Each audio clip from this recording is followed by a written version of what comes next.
I'm glad to see my good friend from Indiana on the floor here talking about a really important issue that the administration certainly won't talk about, and to be honest, not many other members of this body talk about nearly enough. My colleague from Indiana mentioned this morning, the Commerce Department, the U.S. Commerce Department, came out with some big news. They said the U.S. economy grew at 0.5% GDP growth this first quarter of 2016. That's 0.5%. That's a horrible number. Now, Mr. President, I'm going to make a prediction. I don't think anybody in the media, if they're still up there, is going to talk about this. Nobody talks about this. And you know what? In the old days, whether it's a Republican administration or a Democratic administration, if the U.S. economy was growing at 0.5% GDP growth, essentially not growing, stopped, then almost certainly the Secretary of the Treasury would have come out and said, "Don't worry, America, we got this. We have a plan. We know that 0.5% GDP growth is horrible for everybody, especially working class families." Or the Secretary of Commerce, he or she would have come out, "Hey, we know you're hurting, America. Don't worry. We got a plan." Or the president. In previous administrations, that's what would have happened. Democrats, Republicans. But I don't think we heard a peep out of this administration this morning. Not the president, not the Secretary of the Treasury, not the Commerce Secretary, nobody.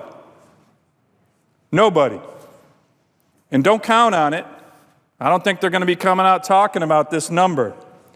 You know what, Mr. President? They even seem to be satisfied with this number, 0.5% GDP growth. And they certainly don't want the American people talking about it, because this is not a good number. But, Mr. President, this is a really important issue for our country. This is an important issue for every single American. And yet, we have an administration that doesn't want to talk about this issue because it's a big problem for them. It's a big problem for all of us. We can't grow the U.S. economy. We can't grow the U.S. economy. Now, some of my colleagues come down on the Senate floor often to talk about what they view as moral imperatives. And I respect everybody in this body. But there's a lot of talk about moral imperatives. But nobody talks about this as a moral imperative. And in my view, growing the economy, providing opportunity for Americans, has to be the number one moral imperative of this body, of the federal government, where we should be talking about it. But we're not. And one of the reasons we're not is because there's no doubt that the federal government, the Obama administration, is failing the American people in this regard by any serious measure. Any serious measure. This is not a debatable topic. The Obama administration's record on economic growth has been one of the worst in U.S. history. Let's take a look at this chart. One of the worst in U.S. history. Is it any wonder why the President or the Secretary of the Treasury didn't come out and talk about these numbers this morning? Because they're abysmal, and they're their numbers.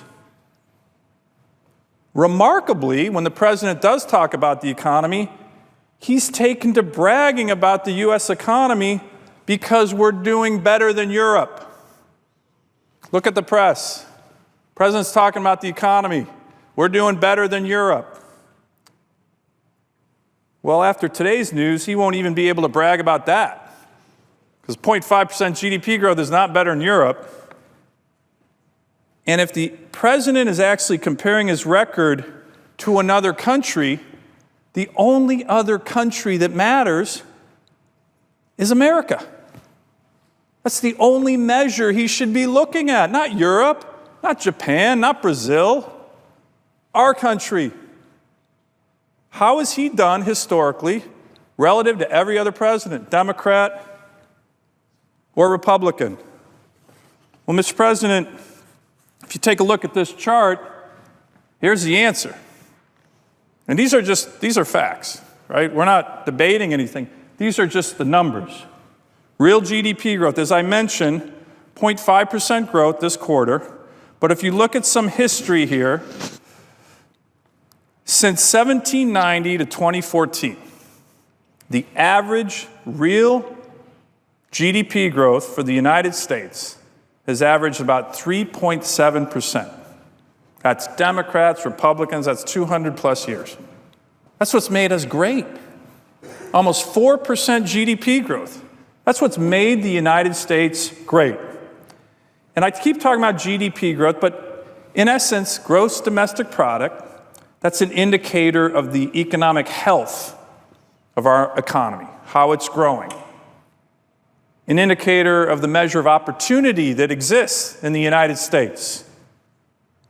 So like I said, almost 4% growth throughout American history.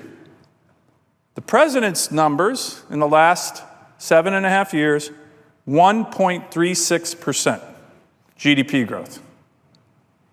Here you go. This is Kennedy, Johnson, Nixon, Ford, Carter, Reagan, Bush 41, Clinton, Bush 43, President Obama. The red line here is important. That's 3% GDP growth. That's considered pretty good, not great, but pretty good. Take a look. President Obama's never hit that. He's never hit that actually in one quarter, ever. By any measure, these numbers are abysmal. So what are we looking at here? The Obama era has been a lost decade of growth. A lost decade of growth. Again, compared to any other period, even the Great Depression period, these numbers represent lost opportunity, stagnant wages, middle-class families struggling, and yet the administration never talks about it. Never talks about it. If we can't grow our economy, who's hurt the most? It's the most vulnerable. It's the working poor. It's the elderly. It's the young people. Our page is right here, who want a positive future. These are the people who are hurt. And yet, if we grow our economy, if we got to Reagan levels, or Clinton levels, or Johnson levels, 4, 4.5, 5, 6, so many of our challenges as a country, we can take care of. So what's happened, Mr. President, and you know the media certainly helps the administration deal with this. We don't talk about it. The President might compare our economy to Europe. That's pretty weak. But instead, what we do, we define the problem down. So you may have heard this term, the new normal. That's a term they're now using in Washington, the new normal. So what does that mean? It means, well, we can't grow at 3% anymore. Look at that. We've never hit 3%, ever. So let's just define it down. We're not going to look and shoot for traditional levels of robust American growth, 4%. Again, the historic average, 3.7%, for 200 years, Democrats, Republicans. We're just going to say, well, it's a new time in the history of our country, secular stagnation. This is the new normal. And if Americans believe this or accept this, or our young people do, we are in big trouble. So we talk about the new normal, or we're silent, like what happened today. No one came out, not one person from the Obama administration explained how we're going to get out of this rut. They're silent because there's no way to sell 0.5% GDP growth to anybody.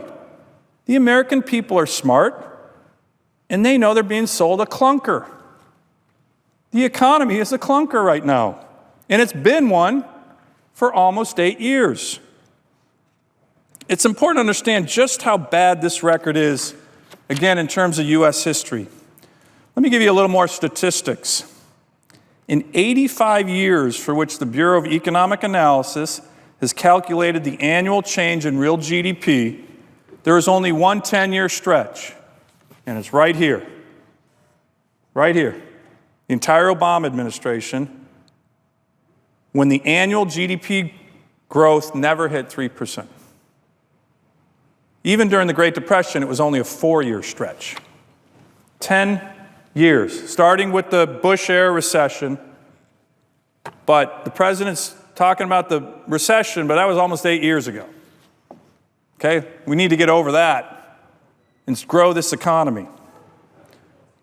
During the last 10 years, real annual growth in GDP peaked in 2006 at 2.7%. It's never been that high again. In the 25 quarters since the recession ended, real GDP growth has totaled just 14.3%. So that's what we grew our economy by, the total growth of our economy. In comparison, other recoveries, again, Democrat, Republican, since 1960 that lasted much more than a year, real GDP growth for the whole economy grew on average at 27%. So you have 14% Obama, 27% over the comparable period for the average, Kennedy, Johnson, Nixon, Ford, Carter, Reagan. If real GDP growth in the Obama years had grown at that average, our GDP would be $1.8 trillion higher. Think about that. 1.8 trillion, almost $2 trillion higher.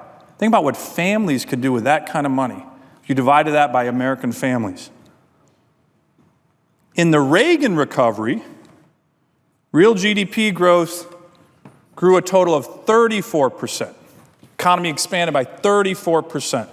So again, Obama 14%, average 27%, Reagan 34%. He grew at average rate, the economy grew at about 4.8%. Almost 5% GDP growth.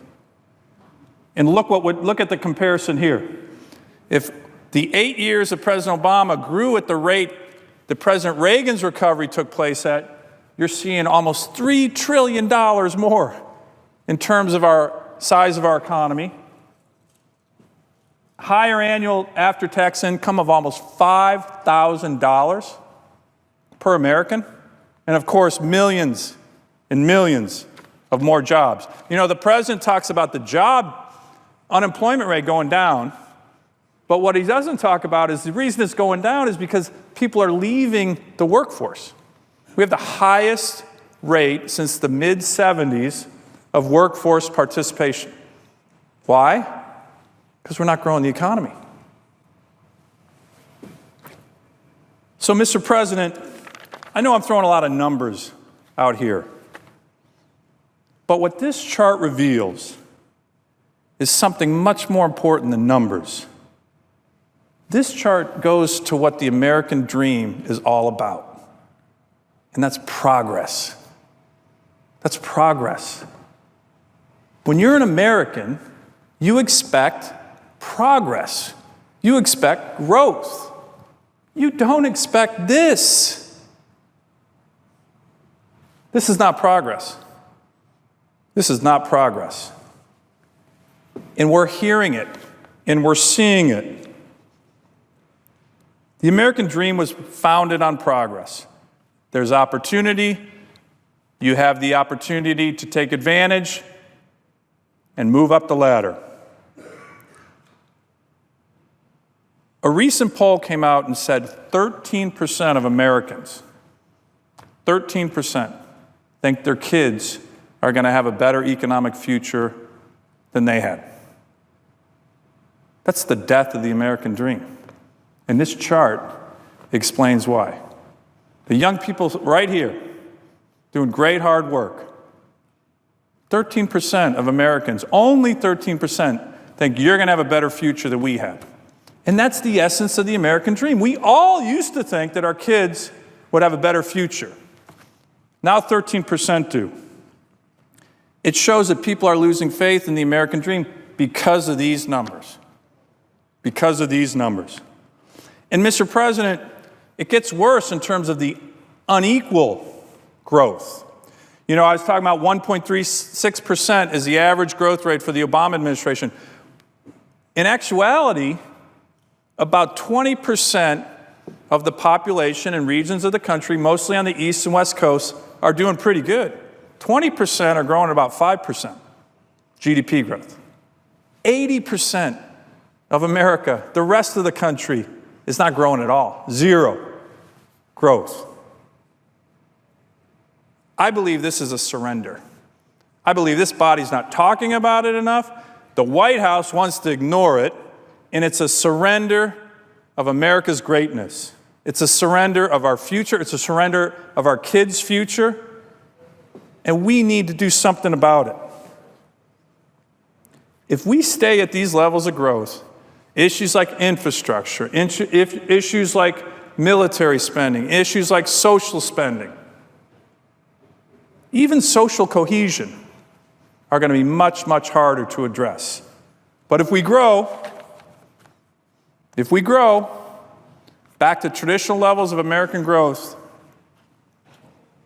the future is going to be bright again, like it has been for 200 plus years in the United States. Mr. President, we don't have to continue down this path. We can make decisions in this body, the right decisions, in order to right this sinking ship of an economy. But the first step is to admit that we have a problem. The first step is to recognize that we have a big problem. And the president and his cabinet won't do this. Matter of fact, there was a recent New York Times article where the president was talking about how this is actually pretty good growth. Again, dumbing down expectations, the new normal. Did they say anything today? No. But the American people know we have a huge problem. You see it reflected in polling and our politics, with people losing work, stagnant wages, historic levels of failed businesses. More small businesses are failing now. The gentleman's time has expired. Mr. President, if I may, just 2 more minutes. Is there objection? Without objection. Thank you. We need to realize that what we're doing here is part of the problem. Look at this chart. We are overregulating every aspect of our economy. Every aspect of our economy. And what we need to do is start focusing on ways that Washington can be a partner in opportunity, not the center of regulations that focus on small businesses. Mr. President, let me conclude by saying, although I've highlighted the challenges we have right now and the lack of focus by the administration, this is something that all of us in this body, Democrats and Republicans, should be working on together. Nobody wants 1.36% GDP growth. Nobody wants 0.5% GDP growth. We need leadership now to tackle these challenges and to get America back on track. We have to grow this economy.